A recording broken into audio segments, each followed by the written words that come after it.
Hi, I'm Mike Reynolds, a senior reporter covering the media industry with S&P Global Market Intelligence, Tech, Media, and Telecom News Team. Welcome to MediaTalk, a podcast hosted by S&P Global, wherein the news and research staff explore issues in the ever-evolving media landscape. Today, we're joined by Gary Zenkel, president of NBC Olympics, and we're going to talk about the Winter Games from Milan, Cortina, Italy. Gary oversees NBC's Olympic business, working closely with the IOC, the USOC, and NBC's distribution partners and affiliates to enhance coverage, distribution, and marketing. How are we doing today, Gary? I'm doing great. We did this before the Paris Games. How many times have you been over to Italy? And you're decamping for real when? I've probably been there about 10 in connection with this project, and I will leave for Milan this coming Tuesday. And you'll be there through the end then? I will be there through the end. All right. Milan Cortina will mark the first time the Winter Games will be fully on the ground with fans and spectators since Sochi back in 2014. Does that make a difference in coverage? Will it make a difference in viewership? Absolutely. Though one quick correction, there were fans on the ground in Pyeongchang 2018. Okay. But yes, 2022, which was during a very restrictive COVID period for China, left most of those winter venues more or less empty of fans. And sure, viewers watching premier exciting sports events want to share those moments with fans rooting for their favorite team, countries, athletes. And that does take a little bit of the feel and the emotion away from the experience of watching an Olympics. As we saw in Paris, where the fans returned to the venues, that, among many other reasons, was why I thought we saw such a resurgence in viewership and interest and excitement around those games. And we expect Milan Cortina will be the same. Okay. From an ad perspective, you sold out the Winter Games a month before the opening ceremony, which February 6th. Greater interest in the games given the success in Paris. You also have two other small events in February, Super Bowl 60 and the NBA All-Star Game. Yeah. I think, Mike, there's always been a tremendous amount of interest in the marketplace. The Olympics has been a sought-after property for brands, certainly in this country, probably around the world, but certainly in this country. I do think we had that window of time during COVID where the environmental factors at play were causing some brands to look very carefully and question some of their investments around sports events. Again, back to the prior question, which didn't have the benefit of full stadiums. And I think Paris was a great games for us. Most of the brands that had previously been working and investing in our coverage came out, and then we had many more advertisers, and that continues to grow. One thing we have seen is there are more advertisers advertising in our coverage in these games and Paris, and that seems to be the trend that there were in prior games. Okay. And so it's a great sign, and it's a great acknowledgement of the enormous value of the Olympics and the uniqueness of that opportunity for brands to circulate their messaging with really inspiring, very reliable content. You guys have said it's a record sales performance for Winter's Games. Gary, you guys making money on Milan Cortina? Mike, I'm going to leave that for others. But again, we're really excited going into these games for the reasons that I mentioned before. And we are very happy that we remain the home of the Olympics in the United States for at least another decade. Okay.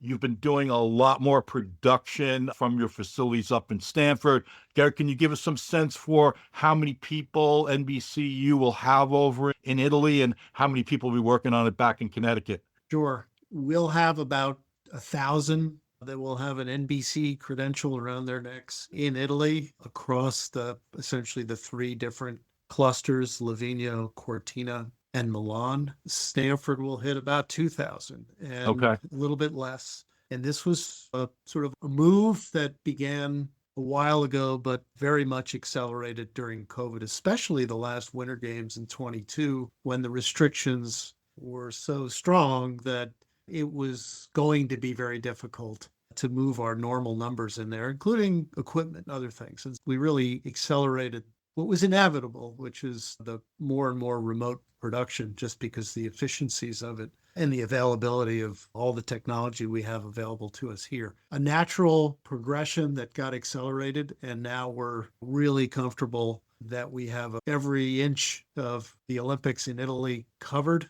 talent, camera, etc., and then the best possible working technological facility with all of the tools we need to deliver the best possible coverage across the platforms we delivered on. At your press event back at 30 Rock on January 7th, there was a lot of talk about America's sending its best team for a non-U.S. based Olympics. So, Gary, who should we be looking out for? And two-time gold medalist Chloe Kim's a skateboarder. Her shoulder's okay? I'm not going to give you an injury report, but we believe that she is going to get herself prepared and hopefully in shape to compete. Certainly from what we hear, that's her intention. Okay. And obviously she's an incredible U.S. Olympian going for her third gold in the women's halfpipe. And we're excited about her. Others, obviously the Lindsey Vonn story is like no other. One of the great skiers of all time, Olympic medalist, huge success on the World Cup through the years, retired, had suffered a bunch of injuries through the years, has her knee essentially reconstructed, and decides after an 8-year absence, she's going to give it another try. I think if you asked us a year ago, we would have said, we're hoping she makes it. Having her on the team and in Italy would be fantastic. Right now, she's on paper the best women downhiller in the world. Okay. She's been on 2 podiums, I think, in 3 tries, and she's skiing incredibly well. So that's an exciting story. You have Michaela Schifrin again with skiing, who's the most decorated World Cup skier, male or female. And she comes back, and I know she wants to get back on the podium. She's skiing incredible this year. I think 5 out of 6 slalom wins. And then you have Ilya Malinin, who is otherworldly. This is the quad box guy? This is the quad god, male figure skater who is doing things on the ice that nobody on the planet can do. And so we're extremely excited about him. And you've got 3 women on the women's figure skating side who all have a chance to get on the podium. Not sure we'll have all 3, but boy, would that be spectacular. And you've got Jordan Stolz, who is a long track speed skater who was very young in the last Olympics, a little Michael Phelps-ish in that when he came out in his first Olympics, I think in Athens, little known, but showing signs of being very special. And Jordan Stolz is the same, world champ last 2 years in several different race lengths, and is the fastest skater right now in the long track across 3 different disciplines. Yeah. And then I don't want to miss the return of the NHL, the excitement around the U.S.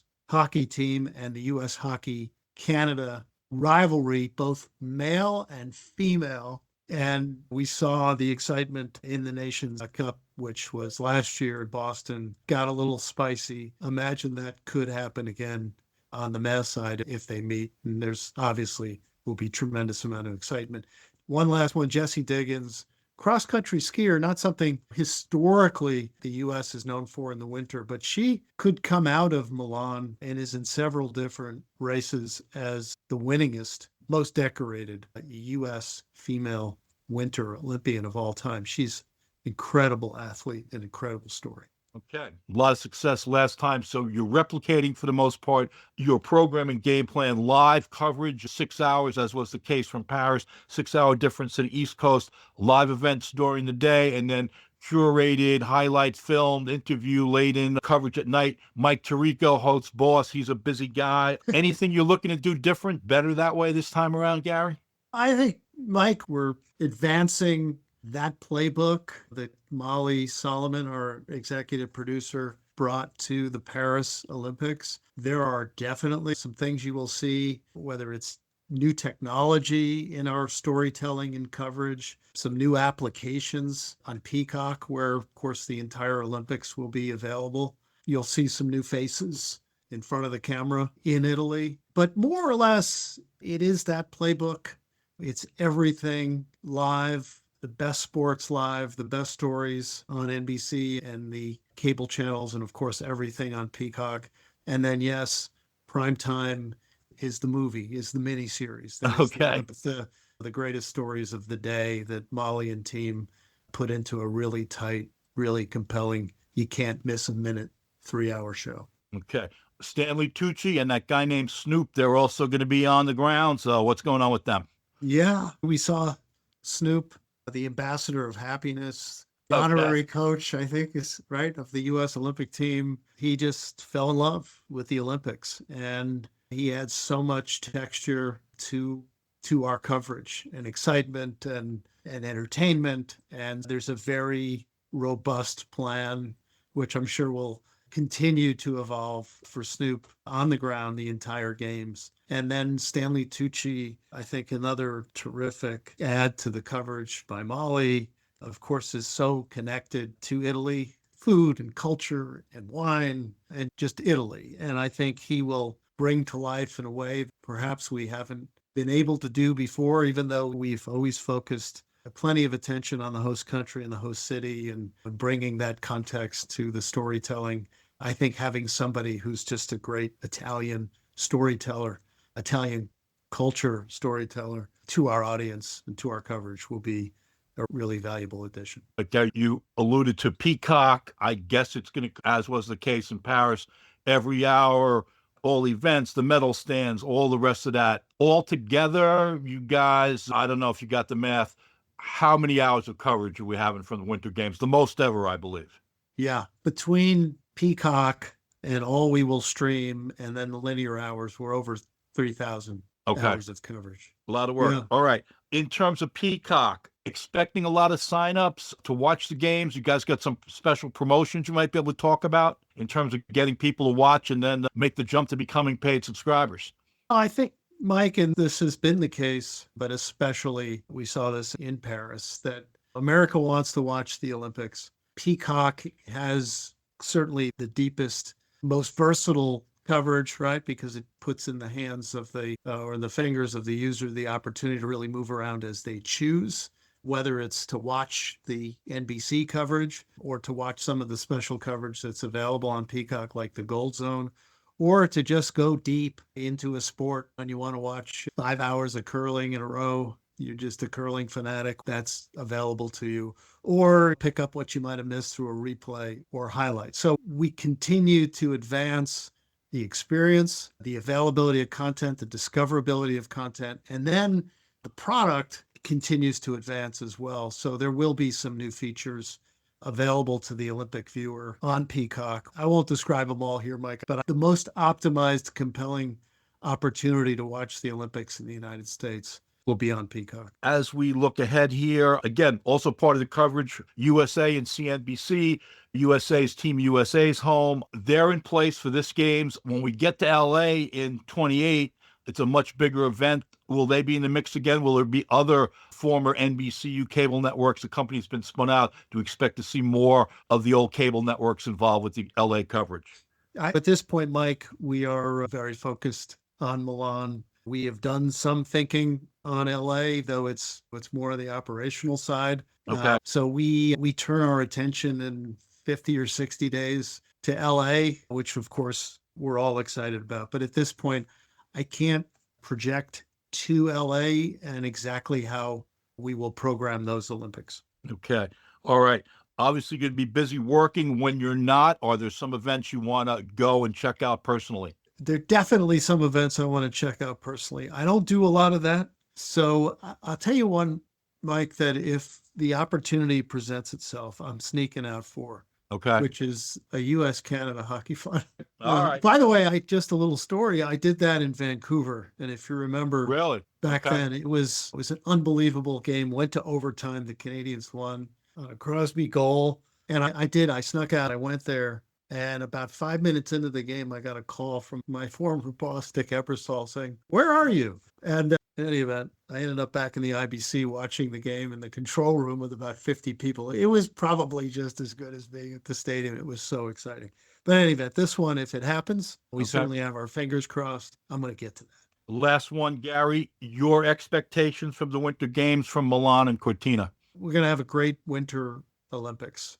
The American audience is going to fall in love with this team if they haven't already. They're going to be dazzled by what they see on the screen, whether it's in Italy, in Milan, or the Dolomites up in Cortina and Livigno. And they're going to just experience the joy that the Olympics is so reliably able to deliver. And the team here, led by Molly, has a fantastic plan to bring to life the greatest, deepest stories, incredible coverage of the sports competition, and the spirit and the good feeling that we all get from sitting down for a couple of weeks and watching the world come together.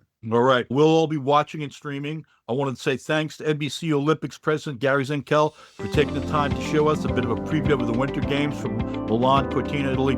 Gary, thanks for being with us. Thank you, Mike. All right. And thanks to all of you for listening. This is Mike Reynolds. We'll catch up soon on the next installment of Media Talk. Enjoy the Olympics, everybody.